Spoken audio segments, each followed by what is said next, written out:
Į sceną noriu pakviesti ryšių reguliavimo tarnybos pirmininkę Jūratę Šuvienę pasidalyti iniciatyvos ateities viziją ir pagrindinėmis pokyčio kryptimis.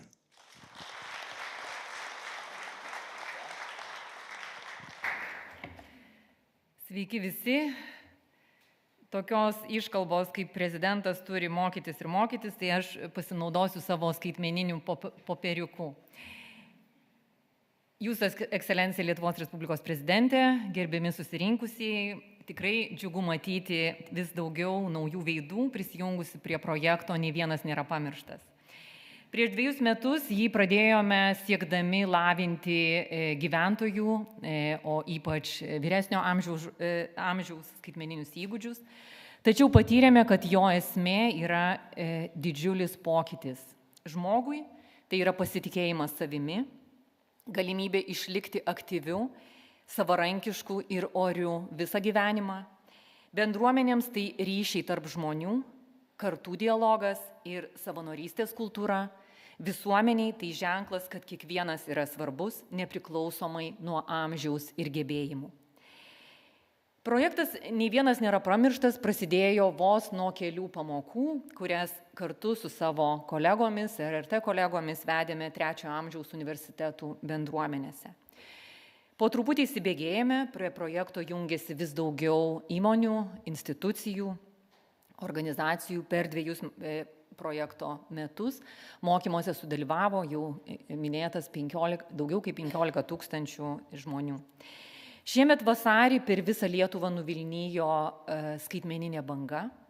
Daugiau kaip 80 000 dalyvių nuo mokinių iki garbingo amžiaus seniorų prisijungė nuotoliu ir gyvai visoje Lietuvoje. Jiems skaitmeninės dirbtuves vedė tądien daugiau 80 lektorių įvairiausiomis temomis, nuo dirbtinio intelekto pažinimo iki psichinės sveikatos išsaugojimo pasinėrus į skaitmeninį vandenyną. Skaitmeninis raštingumas šiandien yra išsilavinimo dalis. Tačiau tai nėra vien asmeninė nauda. Kuo daugiau raštingų žmonių, tuo stipresnės yra mūsų bendruomenės. Jos adekvačiau reaguoja į krizes, geba prisitaikyti prie pokyčių, mažiau pasiduoda manipulacijoms. Galiausiai tai reiškia atsparesnę ir pažangesnę valstybę. Skaitmeninis raštingumas yra ne tik gebėjimas pasirašyti elektroniniu parašu, susikurti elektroninio pašto dėžutę, ar kaip mes mokome savo užsiėmimuose atpažinti, naudotis augalus atpažįstančiomis dirbtinio intelekto programėlėmis. Skaitmeninis raštingumas yra ir gebėjimas atpažinti grėsmes, gebėjimas nepasiduoti skubai, neužkibti ant greito uždarbio kabliuko. Skaitmeninis raštingumas yra ir gebėjimas kritiškai mąstyti, atsirinkti informaciją, turėti savo nuomonę. Tai atsparumas momentiniai euforijai, minios spaudimui, like, share ar cancel. Tai supratimas, kad net jei dirbtinis intelektas pritarė mūsų nuomoniai, tai dar nereiškia, kad mes esame teisūs. Šiemet apie 20 000 Lietuvos gyventojų patikėję sukčių gražbylystėmis prarado beveik 23 milijonus eurų ir tai dar nepilni metai.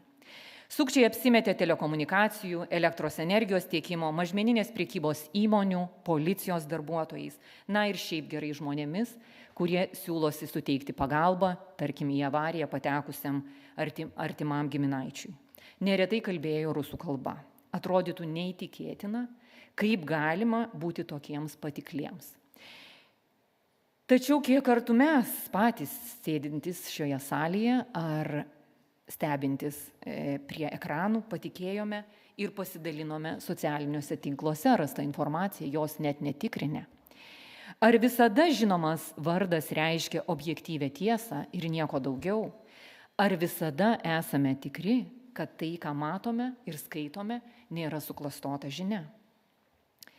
Yra įmanoma sumažinti sukčiavimo riziką ir tai yra daroma bendromis įmonių, institucijų pastangomis, kasmet blokuojama milijonai skambučių ir žinučių, užkardomos žalingos nuorodos, taikomos įvairios kitos prevencinės priemonės. Be abejo, visada galima daryti dar daugiau. Tačiau be bazinio visų gyventojų skaitmeninio raštingumo, šios pastangos bus bevaisės. Šį rudenį kartu su visais jumis projektas "Nei vienas nėra pamirštas" žengia į naują brandos etapą. Bibliotekose, kaip jau matėte, startuoja skaitmeninių ambasadorių programa, jau turime net 200 bibliotekininkų ir bendruomenių darbuotojų pasirengusių priimti šį vaidmenį.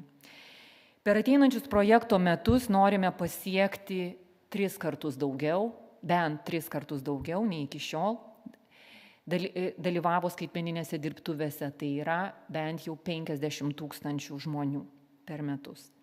Sieksime, kad kiekvienoje savivaldybėje atsirastų bent viena vieta, kurioje bent kartą per mėnesį savivaldybės gyventojai galėtų sudalyvauti mokymuose ir gautų atsakymus į jiems rūpimus klausimus. Šio projekto pagrindas yra savanorystė.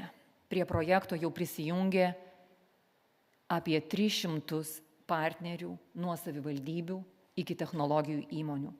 Tai įrodo, kad nei vienas nėra pamirštas, nėra tik tai pagalbos ranka senjorams, bet ir visuomenės brandos ženklas. Labai svarbus yra ir jaunimo dalyvavimas. Turime gražių patirčių ir šiandien kalbėsime, kaip šias patirtis galima būtų toliau vystyti ir plėsti. Na kągi, o dabar įsivaizduokime. Viską išmokome, turime stiprius slaptažodžius, turime išlavintą kritinį mąstymą, telefone visą elektroninę piniginę ir staiga ryšio nėra. Norime paskambinti, nėra. Ekstremali situacija, bėgame į priedangą, o ten taip pat ryšio nėra. Patikimas ryšio tinklas yra būtina sąlyga, kad galėtume gauti bei teikti kasdienės paslaugas.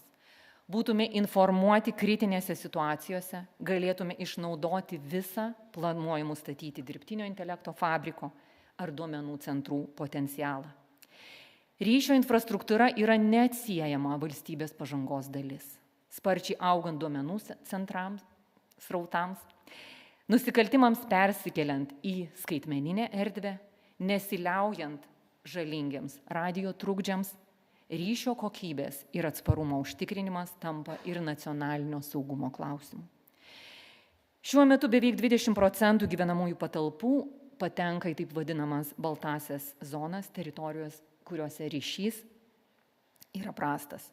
Priedangose pagal esamą reglamentavimą jo net ir neprivalo būti. Ryšio plėtra turėtų būti suvokiama kaip strateginis valstybės tikslas, o tam reikia kryptingo valstybės planavimo, atitinkamų investicijų, pagaliau holistinio požiūrio į visą valstybės infrastruktūrą.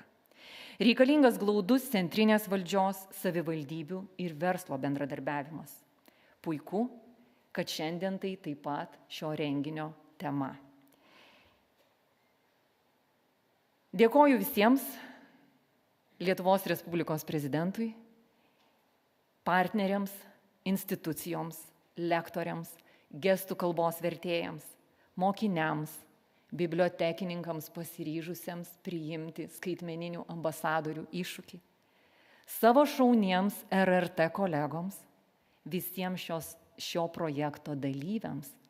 Jūs savo veiklą įrodote, kad kiekvienas žmogus yra vertas galimybės. Projektas "Nei vienas nėra pamirštas" tai bendrystė. O bendrystėje slypi pokyčio galia. Būkime pokyčių, kurį norime matyti. Ačiū Jums labai.